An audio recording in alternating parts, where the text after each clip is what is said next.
Speaker permission ತಗೊಂಡು ಅರ್ಧ ಗಂಟೆ ಅಂತ ಬಂದು ಆಲ್ರೆಡಿ 1 hour ಆಗಿದೆ. ಸೊ ಟ್ರೇಲರ್ ನೋಡಿ ತುಂಬಾ ಸಂತೋಷ ಆಯಿತು. ಕಾಮಿಡಿ ಜೊತೆ ಒಳ್ಳೆ ಸೆಂಟಿಮೆಂಟ್ ಇದೆ ಅಂತೇಳಿ ಅನಿಸ್ತಾ ಇದೆ. ನಾನು ಕೂಡ ಚಿತ್ರ ಥಿಯೇಟ್ರಲ್ಲಿ ನೋಡಕ್ ಕಾಯ್ತಾ ಇದ್ದೀನಿ. ಒಳ್ಳೆ ಚಿತ್ರ ಮಾಡಿದಿರಲ್ಲ, ಗಣ್ಯರು ಚಿಕ್ಕರಿಂದಾಗಿಂದ ನಾವೆಲ್ಲ ನೋಡಿ ಬೆಳೆದಿದ್ದೀವಿ. ತುಂಬಾ ಸಂತೋಷ ಆಗುತ್ತೆ. ಹಾಗೆ ಮೂವಿ ಕೂಡ ತುಂಬಾ ಅದ್ಭುತವಾಗಿ ಓಡಲಿ, ರಾಜ್ಯ ತುಂಬ ಎಲ್ಲ ಚಿತ್ರಮಂದಿರಗಳಲ್ಲಿ 100 ದಿನ ಆಗಲಿ ಅಂತ ಹೇಳಿ ನಾನು ಆಶಿಸುತ್ತಾ, ಮತ್ತೊಮ್ಮೆ ಚಿತ್ರತಂಡದ ಎಲ್ಲ ಗಣ್ಯರು ಮತ್ತು ಹಿರಿಯರಿಗೂ ನಾನು ಒಳ್ಳೇದಾಗಲಿ ಅಂತೇಳಿ ಶುಭ ಕೋರ್ತಾ ಕ್ಷಮೆ ಕೂಡ ಆಚಿಸ್ತೀನಿ. ಸಮಯ ಇಲ್ಲಾಂದ್ರೆ ನಾನು ಕೂಡ ಸಂಪೂರ್ಣ ಕಾರ್ಯಕ್ರಮ ಮುಗಿದ ಮೇಲೆ ಹೋಗ್ಬೇಕಂತಲೇ ಇತ್ತು. ಮುಂದಿನ ತಮ್ದು ಯಾವುದೇ ಕಾರ್ಯಕ್ರಮ ಇದ್ರೂ ಕೂಡ ನಾನು ಫ್ರೀ ಮಾಡ್ಕೊಂಡಿರ್ತೀನಿ ಅಂತ ಹೇಳ್ತಾ ನಾನು ಮಾತು ಮುಗಿಸ್ತಾ ಇದ್ದೀನಿ. ಎಲ್ಲರಿಗೂ ಧನ್ಯವಾದ. ಒಂದೊಂದು ಸನ್ಮಾನ. ಮಂಜು ಮಾಸ್ಟ್ರೆ ಬರಬೇಕು ವೇದಿಕೆ ಮೇಲೆ, ವೆಂಕಟೇಶ್ ಮಾತ್ರ ವೇದಿಕೆ ಮೇಲೆ ಬರಬೇಕು.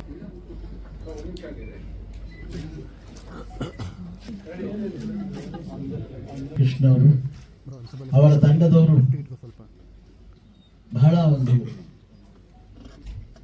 ಕಷ್ಟಪಟ್ಟು ಇಷ್ಟಪಟ್ಟು ಮನಪೂರ್ವಕವಾಗಿ ಶ್ರದ್ಧೆಯಿಂದ ಈ ಕೆಲಸ ಮಾಡಿ ಒಂದು ಚಿತ್ರವನ್ನು ಮಾಡಿದ್ದಾರೆ.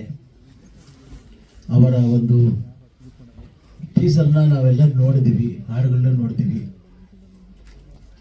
ಅವರ ಒಂದು ಪ್ರಯತ್ನ ಬಹಳ ಚೆನ್ನಾಗಿದೆ. ಒಂದು ಮತ್ತೆ ಹಿರಿಯ ಕಲಾವಿದರನ್ನೆಲ್ಲ ಸ್ವಲ್ಪ ಹಾಕ್ಕೊಂಡಿದ್ದಾರೆ.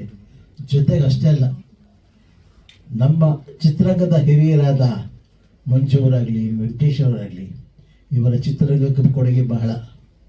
ಅವರನ್ನು ಈ ಚಿತ್ರದಲ್ಲಿ ಅಳವಡಿಸಿಕೊಂಡು ಅವರ ಒಂದು ಸೇವೆಯನ್ನು ಅದನ್ನು ಉಪಯೋಗಿಸ್ಕೊಂಡಿದ್ದಾರೆ ಚಿತ್ರಕ್ಕೆ. ಮತ್ತು ಎಷ್ಟೇ ಎಲ್ಲ ಕಲಾವಿದರು ಸಹಿತ ಇದರಲ್ಲಿ ಭಾಗವಹಿಸಿದ್ದಾರೆ. ಮತ್ತು ಅವರ ಈ ಒಳ್ಳೆ ಪ್ರಯತ್ನಕ್ಕೆ ಒಳ್ಳೆಯದಾಗಲಿ. ಇದೇ ತಿಂಗಳು 29ನೇ ತಾರೀಕು ಎಲ್ಲ ಚಿತ್ರಮಂದಿರಗಳಲ್ಲಿ ಬಿಡುಗಡೆ ಆಗುತ್ತೆ. ನಮ್ಮ ಅಭಿಮಾನಿ ಅನ್ನದಾತರು ಈ ಚಿತ್ರವನ್ನು ನೋಡಿ ಆಶೀರ್ವಾದ ಮಾಡಿ ನಮ್ಮ ಮುನಿಕೃಷ್ಣ ಅವರಿಗೆ ಮತ್ತೆ ಒಂದು ಚಿತ್ರ ತೆಗೆಯುವ ಒಂದು ಪ್ರೋತ್ಸಾಹವನ್ನು ಕೊಡಿ, ಆಶೀರ್ವಾದವನ್ನು ಮಾಡಿ. ಮತ್ತು ಈ ಒಂದು ಚಿತ್ರಕ್ಕೆ ಪತ್ರಕರ್ತರು, ಮಾಧ್ಯಮದವರು ಅವರ ಒಂದು ಪ್ರೋತ್ಸಾಹ ಇರಲೇಬೇಕು. ಅವರೆಲ್ಲರೂ ಸಾಕಷ್ಟು ನಮ್ಮ ಕನ್ನಡ ಚಿತ್ರಗಳಿಗೆ ಮಾಧ್ಯಮದವರೇ ಆಗಲಿ, ಪತ್ರಕರ್ತರಾಗಲಿ ಬಹಳ ಒಂದು ಪ್ರೋತ್ಸಾಹ ಕೊಡ್ತಾ ಬಂದಿದ್ದಾರೆ. ಅದೇ ರೀತಿ ನಮ್ಮ ಮುನಿಕೃಷ್ಣ ಅವರ ಚಿತ್ರಕ್ಕೂ ಅವರಿಗೆ ಹೆಚ್ಚಿನ ಮಟ್ಟಿಗೆ ಒಂದು ಪ್ರೋತ್ಸಾಹ ಕೊಡ್ತಂತೆ ನಾನು ಕೇಳ್ಕೊಳ್ತೀನಿ. ಜೈ ಕರ್ನಾಟಕ ಮಾತು.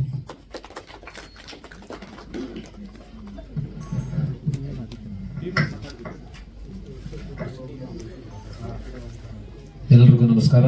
ನನ್ನ ಪ್ರೀತಿಯ ಪತ್ರಕರ್ತ ಮಿತ್ರರಿಗೆ, ಇಲ್ಲಿ ನೆರೆತಿರತಕ್ಕಂಥ ಚಿತ್ರರಂಗದ ಗಣ್ಯರಿಗೆ ಹಾಗೂ ವೇದಿಕೆ ಮೇಲಿರುವಂಥ ಎಲ್ಲ ನನ್ನ ಆತ್ಮೀಯರಿಗೆ ಹೃದಯಪೂರ್ವಕ ನಮಸ್ಕಾರಗಳು. ಟೈಟ್ ಸ್ವಲ್ಪ ಕನ್ಫ್ಯೂಸ್ ಆಗುತ್ತೆ, ಯಾಕಂದ್ರೆ 5-6 ಕಾನೂನು ಅದೇ ಈಗ ಅದೇ ನೋಡಿದೆ. ಮುರುಘಾ ಸನ್ ಆಫ್ ಕಾನೂನು ಈ ಒಂದು ಸಿನಿಮಾದ ಇವತ್ತು ಹಾಡುಗಳನ್ನ ನೋಡಿದ್ವಿ. ಚೆನ್ನಾಗಿತ್ತು, 3 ಹಾಡು ಚೆನ್ನಾಗಿತ್ತು. ಟ್ರೈಲರ್ ಕೂಡ ತುಂಬ ಚೆನ್ನಾಗಿತ್ತು. ಆದರೆ ಹಾಡುಗಳು ನೋಡ್ತಾ ನನಗೊಂದು ಬೇಜಾರಾಯಿತು. ಅದು ಹೇಳ್ಬಿಡ್ತೀನಿ ವೇದಿಕೆ ಮೇಲೆ, ನನಗೇನು ಪರವಾಗಿಲ್ಲ. ಹಾಡುಗಳಲ್ಲಿ ಇವರು ಮುನಿಕೃಷ್ಣ ಏನು ಜೋಶಲ್ಲಿ ಏನು ಎಗುರ್ಕೊಂಡು ಜಂಪ್ಗಳು ಮಾಡ್ಕೊಂಡು ಮಾಡಿದ್ರಲ್ವಾ ಫೈಟಲ್ಲಿ. ಇಲ್ಲಿಂದ ಒಂದಡಿ ಜಂಪ್ ಮಾಡಿದ್ದಾನೆ. ಅಣ್ಣ ಇಲ್ಲಿಂದ ಜಂಪ್ ಮಾಡ್ಬೇಕಣ್ಣ ಅಂತ ನಾನು ಕೇಳಿ ಆ ಜಂಪ್ನೆಲ್ಲ ಅವಾಯ್ಡ್ ಮಾಡ್ಸೋಕೆ ಟ್ರೈ ಮಾಡಿದ್ರು, ಆದ್ರೂ ನಾನು ಬಿಟ್ಟಿಲ್ಲ. ಸೊ ಹಿಂಗೆಲ್ಲ ಮಾಡಿ ಹಾಡಲ್ಲಿ ಮಾತ್ರ ಕೆಮಿಸ್ಟ್ರಿಗಳು ಸಖತ್ತಾಗಿ ವರ್ಕೌಟ್ ಆಗಿದೆ. ಇರಲಿ, ಒಳ್ಳೇದಾಗಲಿ. ಅದ್ರ ಒಂದು ಕಾಮಿಡಿ ಫೈಟಿಗೆ ಇತ್ತು ಸರ್, ಕಾಮಿಡಿ ಫೈಟಿಗೆ ಹೀರೋಯಿನ್ ಇದ್ಲು. ಸೊ ನಾನೇ ಚಿತ್ರದಲ್ಲಿ ಒಳ್ಳೇದಾಗಲಿ ಮುನಿಕೃಷ್ಣ. ತಮಾಷೆಗೆ ಹೇಳಿದೆ, ಬೇಜಾರು ಮಾಡ್ಕೊಂಡು. ಸೊ ಮುನಿಕೃಷ್ಣ ಅವ್ರು ಚೆನ್ನಾಗಿ ಮಾಡಿದ್ದಾರೆ. ಸಾಂಗ್ಗಳು ಕೂಡ ಚೆನ್ನಾಗಿದೆ. ಕೊರಿಯೋಗ್ರಾಫರು ಎಲ್ಲ ಒಬ್ಬರೇ ಮಾಡಿದ್ರು. ಕೊರಿಯೋಗ್ರಾಫರು ತುಂಬ ಚೆನ್ನಾಗಿ ಮಾಡಿದ್ದಾರೆ. ಕೊರಿಯೋಗ್ರಾಫರ್ಗೆ ಆಲ್ ದ ಬೆಸ್ಟ್ ಹೇಳ್ತಾ, ಎಲ್ಲ ಒಳ್ಳೊಳ್ಳೆ ಕಲಾವಿದರಿದ್ದಾರೆ. ಉಮೇಶ್ ಅಣ್ಣ ಇದ್ದಾರೆ, ಶೋಭರಾಜ್ ಇದ್ದಾರೆ, ರಮೇಶ್ ಭಟ್ ಅವರು, ವಿನಯ್ ಪ್ರಸಾದ್ ಅವರು, ಅವ್ರ ಜೊತೆಗೆ ಹಲವಾರು ಇನ್ನು ಹೊಸ ಪ್ರತಿಭೆಗಳು ಈ ಚಿತ್ರದಲ್ಲಿ ಮಾಡಿದ್ದಾರೆ. ಒಳ್ಳೇದಾಗಲಿ. ಕತೆ ಚೆನ್ನಾಗಿ ಮಾಡ್ಕೊಂಡಿದ್ದಾರೆ, ಡೈರೆಕ್ಟರ್ ಕೆಲಸ ಚೆನ್ನಾಗಿ ಮಾಡಿದ್ದಾರೆ, ಒಳ್ಳೆ ಕತೆ. ಆಮೇಲೆ ನಾನು ಈ ಚಿತ್ರದಲ್ಲಿ 2 ಫೈಟ್ ಕಂಪೋಸ್ ಮಾಡಿದ್ದೀನಿ. ಒಂದು ಕಾಮಿಡಿ ಟಚ್ ಇರುವಂಥ ಒಂದು ಆ್ಯಕ್ಷನ್, ಇನ್ನೊಂದು ಸ್ವಲ್ಪ ಫೋರ್ಸ್ ಆ್ಯಕ್ಷನು. ಆಮೇಲೆ ಒಂದು ಪಾತ್ರ ಮಾಡಿದ್ದೀನಿ. ಕ್ಲೈಮ್ಯಾಕ್ಸಲ್ಲಿ ಕೌರವ್ ವೆಂಕಟೇಶ್ ಅವರು ಫೈಟ್ ಮಾಸ್ಟ್ರು, ಅವರ ಇದರಲ್ಲಿ ನಾನು ಫೈಟ್ ಮಾಡಿದ್ದೀನಿ. ಅವರ ಒಂದು ಕಂಪೋಸಿಂಗಲ್ಲಿ ನಾನು ಫೈಟ್ ಮಾಡಿದ್ದೀನಿ. ಅದು ಖುಷಿ ಆಯಿತು ನಮ್ಮ ಹುಡುಗ. ಸೊ ಚೆನ್ನಾಗಿ ಮಾಡಿದ್ದಾರೆ ಕೌರವ್ ವೆಂಕಟೇಶ್ ಕೂಡ. ಖುಷಿ ಆಗುತ್ತೆ. ಒಂದು ಒಳ್ಳೆ ತಂಡ. ಡೆಫಿನೆಟ್ಲಿ ಏನಾದರೂ ಮಾಡಬೇಕು. ಒಂದು ಫೈಟ್ ಮಾಡ್ತಿದ್ದಾರೆ, 3 ಫೈಟ್ ಮಾಡಿದ್ದಾರೆ. ಅವ್ರು 3, ಇವ್ರು 3 ಮಾಡಿದ್ದಾರೆ. ಆದರೆ ಮಾಸ್ಟರ್ಗಳು ಫಸ್ಟ್ ಟೈಮ್ ಫೈಟ್ ಇಟ್ಟಿದ್ದು ನಾನೆಂದು ಹೇಳ್ತಾ ಇದ್ರು. ಏನೋ ಸತ್ಯನೋ ನಿಜನೋ ಗೊತ್ತಿಲ್ಲ, ಇವರಿಬ್ಬರಿಗೂ ಫೈಟು. ಹಾಗೂ ನಮ್ಮ ಮಂಜು ಮಾಸ್ಟರ್ಗೆ ಹೇಳ್ಬೇಕಂದ್ರೆ, ಮೈಲಾರಿ ಸಿನಿಮಾದಲ್ಲಿ ಕೋಮಾ ಸ್ಟೇಜ್ಗೆ ಹೋಗ್ಬಿಟ್ಟಿದ್ದೆ. ಅವ್ರಿಗೆ ನೆನಪಿದೆ ಇಲ್ಲೋ ಗೊತ್ತಿಲ್ಲ, ನೆನಪಿದೆ ಅವ್ರಿಗೆ. ನೀವು ಹೇಳೋದು ಬೇರೆ ಅರ್ಥ ಬರುತ್ತೆ. ಕೂತ್ಕೊ ಹಂಗೆ, ನಾನು ಹಂಗೆ ಪಕ್ಕದಲ್ಲಿ ಕೂತ್ಕೊಂಡು ತಿಳ್ಕೊ. ಮೈಲಾರಿ ಅಂತ ಒಂದು ಸಿನಿಮಾ, ಅದು ಎಲ್ಲರಿಗೂ ಗೊತ್ತಿದೆ, ಶಿವಣ್ಣ ಅವ್ರದ್ದು. ಅದರಲ್ಲಿ ಇವರು ಗ್ಯಾಂಗ್ಸ್ಟರ್. ಒಂದು 15-20 ಜನದಲ್ಲಿ ಇವರೊಬ್ಬರು ಆರ್ಟಿಸ್ಟು. ಫೈಟರ್ಸ್ ಜೊತೆ ಒಂದು 10 ಜನ ಫೈಟರ್ಸ್ ಇದ್ರು, ಇವರು ಒಂದು ಆರ್ಟಿಸ್ಟು. ಸೊ ಈ ಇದರಲ್ಲಿ ಅಗ್ರಹಾರದಲ್ಲ, ಪ್ರಸನ್ನ ಥಿಯೇಟರ್ ಅಗ್ರಹಾರ, ಅಲ್ಲಿ ನಮ್ಮಲ್ಲಿರೋದು, ಅಲ್ಲಿ ಚೇಜಿಂಗಲ್ಲಿ ಆ್ಯಕ್ಷನ್. ಒಂದ್ಸರಿ ಹಿಂಗೆ ಕವರ್ ಆಗ್ತಾರೆ. ಕವರ್ ಆದಾಗ ಒಂದು 3-4 ಜನ ಫೈಟರ್ಸ್ ಬಂದು ಇವ್ರಿಗೂ ಒಂದು ಪಂಚ್ ಕೊಟ್ಟಿದ್ದೆ. ಹೊಡೆದಾಗ ನಾನೇನು ಹೇಳಿದ್ದೆ, ಸುಮ್ಮನೆ ಹಿಂಗೆ ಟರ್ನ್ ಆಗಿ ಸುಮ್ಮನೆ ಬೆನ್ ಕೊಟ್ಟು ಹಂಗೆ ಬೀಳಪ್ಪ, ಶೋಲ್ಡರ್ ಕೊಟ್ಟು ಅಂದರೆ ಇವರು ಏನು ಶಿವಣ್ಣನ ಮುಂದೆ ಸಖತ ಮಾಡ್ಬೇಕು ಅಂತ ನಾ ಟರ್ನು ಕೂಡ ಆಗಿಲ್ಲ, ಏನಿಲ್ಲ. ಡಿಸ್ಕೆ ಅಂತ ಹೊಡೆದೆ, ಠಮ್ ಅಂತ ಹಿಂದೆ ಎಗ್ರಿ ಒಳ್ಳೆ ಫೈಟ್ ತರ ಎಗ್ರಿ ಬಿದ್ದು ಠನ್ ಅಂತ ತಲೆ ಹೊಡ್ಕೊಂಡ್ರು. ಅಲ್ಲಿ ಜ್ಞಾನ ತಪ್ಪಿತ ಅವ್ರಿಗೆ. ಈಗ ನೀನು ಹೇಳಪ್ಪ. ಅದು ಪಂಚ್ ತಗೊಂಡ್ ಬರ್ಬೇಕಾಯ್ತು, ಲೆಗ್ ಹೊಡೆದ್ರು, ಬಿದ್ದೋಗ್ಬಿಟ್ಟದು. ಇರ್ಲಿ. ಆ ಸಿನಿಮಾದಲ್ಲಿ ಪಾಪ ಆರ್ ಚಂದ್ರು ಸರ್, ಮಂಜು ಮಾಸ್ಟರ್ ಎಲ್ಲ ಇದಾಗ್ಬಿಟ್ಟಿದೆ, ಏನು ಆಗೋಯ್ತು ಅಂದೇಳಿ. ಸಾವು ಏನು ಅಂದೇಳಿ ನೋಡ್ಕೊಂಡು ಬಂದೆ. ಕನ್ಸಲ್ಲಿ ಹೆಂಗ ಆರ್ತೀರ ಆ ಥರ ಸಾವು ನನಗೆ ಅವತ್ತಾಗಿದ್ದು. ಇವತ್ತು ನಮ್ಮ ಕನ್ಪೂರ್ ಶ್ರೀನಿವಾಸ್ ಅವ್ರು ಹೇಳ್ತಾರೆ, ಅವತ್ತು ನಂಗೆ ₹1 ಇಲ್ಲ, 15,000 ಹಾಸ್ಪಿಟಲ್ ಬಿಲ್ ನಾನು ಕಟ್ಟಿದ್ದಿರ್ಲಿ. ಅದು ಇನ್ನೊಂದ್ಸತಿ ಹೇಳೋಣ. ಹಾಗೂ ಹೇಳ್ಬಿಟ್ಟು ಅದು ನಿನ್ನ ಬಗ್ಗೆ ಒಂದು ಒಳ್ಳೆ ಮಾತಾಡ್ಬೇಕು. ನಿಜವಾಗ್ಲು ಆ ಒಂದು ಪಾಯಿಂಟ್ ಅಲ್ಲಿ ಇವರು ಬಿದ್ದು ಜ್ಞಾನ ತಪ್ಪೋದಾಗ ನನಗೆ ಬಹಳ ಭಯ ಆಗೋಯ್ತು. ಏನಪ್ಪ ಉಳಿತಾರ ಇಲ್ವೋ ಅನ್ನೋ ಥರ ಒಂದು ಟೆನ್ಷನ್ ಆಗಿತ್ತು. ಸೊ ಹಾಸ್ಪಿಟ್ಲ್ ಕರ್ಕೊಂಡು ಹೋದ್ರು, ಚೆಕ್ ಮಾಡಿದ್ರು, ಸ್ಕ್ಯಾನ್ ಮಾಡಿದ್ರು, ಎಲ್ಲ ಮಾಡಿದ್ರು. ಒಂದು ಎಷ್ಟು ದಿನ ಆಯ್ತು ಜ್ಞಾನ ಬರೋಕ್ಕೆ? ಅವತ್ತೇ ನೈಟ್ ಬಂತು. ನೆಕ್ಸ್ಟ್ ಡೇ ಹೋಗಿ ಎಲ್ಲ ನೋಡಿದ್ವಿ.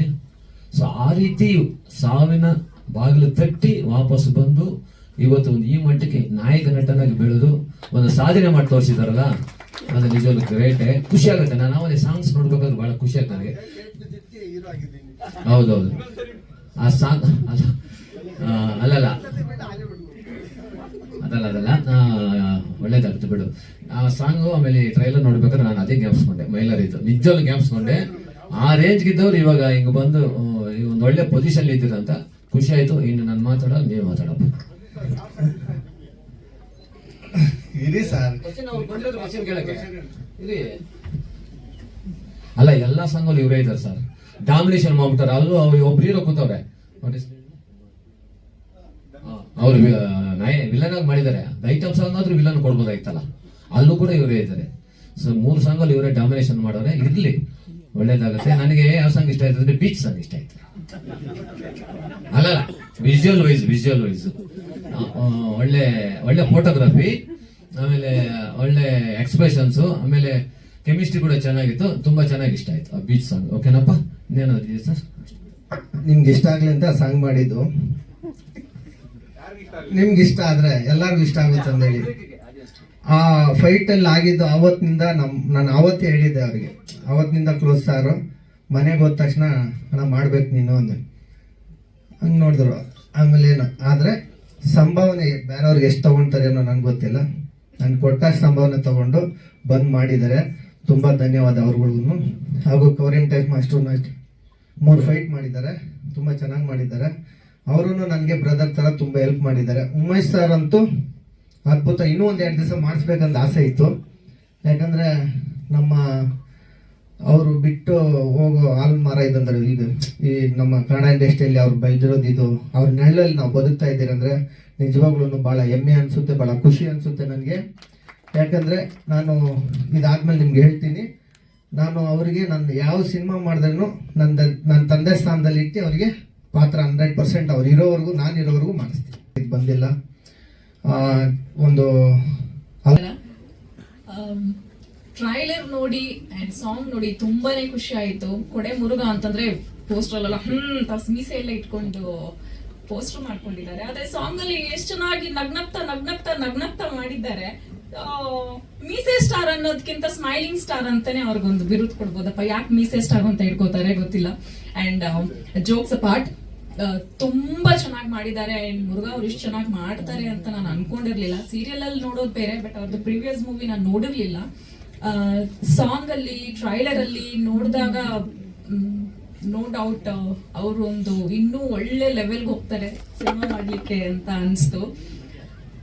ಆದ್ರೆ ನನಗೆ ಯಾಕೆ ಟೀಸರ್ ಅಲ್ಲಿ ಜಾಸ್ತಿ ತೋರಿಸ್ಲಿಲ್ಲ ಅನ್ನೋ ಒಂದು ಕ್ವಶನ್ ಅಲ್ಲಿ ಕುತ್ಕೊಂಡೇ ಯೋಚನೆ ಮಾಡ್ತಾ ಇದ್ದೆ. ಅದನ್ನ ಯಾರಿಗೆ ಕೇಳ್ಬೇಕು? ನಿಮ್ಮನ್ನ ಕೇಳ್ಬೇಕಾ, ಡೈರೆಕ್ಟರ್ ಕೇಳ್ಬೇಕಾ?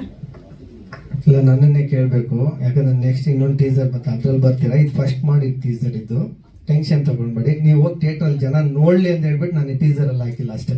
ಭಯ ಬೀಳ್ಬೇಡಿ. ನಂದು ತುಂಬಾನೇ ಇದ್ರಲ್ಲಿ ಇವರು ಕೃಷ್ಣ ಆದ್ರೆ ಇವರು ರಾಧೆಗ ರುಕ್ಮಿಣಿಗ ಅನ್ನೋಂಥ ಒಂದು ಪಾಯಿಂಟ್. ಅದ್ರಲ್ಲಿ ನಾನ್ ರಾಧೆನ ರುಕ್ಮಿಣಿನ ಅನ್ನೋದು ಸಿನಿಮಾನಲ್ಲೇ ಗೊತ್ತಾಗ್ಬೇಕು. ತುಂಬಾ ಎಮೋಷನಲ್ ಆಗಿ ಒಂದು ಏನ್ ಗೊಳಗೊಳೋ ಅಂತ ಅಳುವಂತಹ ಸೀಕ್ವೆನ್ಸ್ ಅಲ್ಲಿ ನಂದು ಕ್ಲೋಸ್ ಅಪ್ ಶಾಟ್ ಇಟ್ಟಾಗ ಹಿಂಗಂತ ಅಂದ್ಬಿಡ್ತಾರೆ ಬಂದು. ಅಷ್ಟು ಕಾಮಿಡಿಯಾಗಿ ಮಾಡಿದಂತಹ ಸಿನಿಮಾ. ಬಟ್ ಈ ಸಿನಿಮಾ ನನ್ನ ಕೆರಿಯರ್ ಅಲ್ಲಿ ನನ್ಗೆ ಯಾವಾಗ್ಲೂ ನೆನಪಿರುತ್ತೆ. ಬಿಕಾಸ್ ನನ್ನ ಮದ್ವೆ ಆಗಿ 15 ದಿನಕ್ಕೆ ಬಂದಂತಹ ಒಂದು ಸಿನಿಮಾ ಇದು. 15 ದಿನದಲ್ಲೇನೆ ಬಂದು ಈ ಸಿನಿಮಾನ ನಾನು ಆಕ್ಟ್ ಮಾಡಿದ್ದೆ. ಅಂಡ್ ಒಂದು ಮೆಮೊರೇಬಲ್ ಏನು ಅಂದ್ರೆ ಅನ್ಫರ್ಗೆಟೇಬಲ್ ನನ್ನ ವೆಡ್ಡಿಂಗ್ ಲೈಫ್ಗೆ ನಾನು ಅವ್ರಿಗೆ ಹೇಳಿದ್ದೆ 6 ಗಂಟೆ ಮೇಲೆ ಶೂಟ್ ಮಾಡಲ್ಲ ಸರ್, ಯಾಕಂದ್ರೆ ಇನ್ನು ನಮ್ದು ಬೇರೆ ಶಾಸ್ತ್ರಗಳೆಲ್ಲ ಇದೆ. ಅಮ್ಮನ ಮನೆಗೆ ಹೋಗೋ ಶಾಸ್ತ್ರ ಅದೆಲ್ಲ ತುಂಬಾ ಇದೆ. 6 ಗಂಟೆ ಮೇಲೆ ಶೂಟ್ ಮಾಡಲ್ಲ, ಯಾಕಂದ್ರೆ ಆನೇಕಲ್ಲಿಂದ ನಾನು ಸಿಟಿಗೆ ರೀಚ್ ಆಗ್ಲಿಕ್ಕೆ ಮಿನಿಮಮ್ 10 ಗಂಟೆ ಆಗ್ಬಹುದು ಅಂತ. ಒಂದ್ ದಿವಸ ಮೊದಲನೇ ದಿವಸನೇ ಕಾಯಿಸಿದ್ರು 7-8 ಗಂಟೆ ಆದ್ರೂ ನಂದು ಶಾರ್ಟೇ ತೆಗ್ದಿರ್ಲಿಲ್ಲ. ನನ್ಗೆ ಮನೆಯಿಂದ ಫೋನ್ ಮೇಲೆ ಫೋನ್ ಬರ್ತಾ ಇತ್ತು. ಯಾವ ರೀತಿ ಅಂತಂದ್ರೆ ಅವ್ರು ಒಂದಷ್ಟು ಫೋನ್ ಮಾಡ್ತಾ ಇದ್ರು.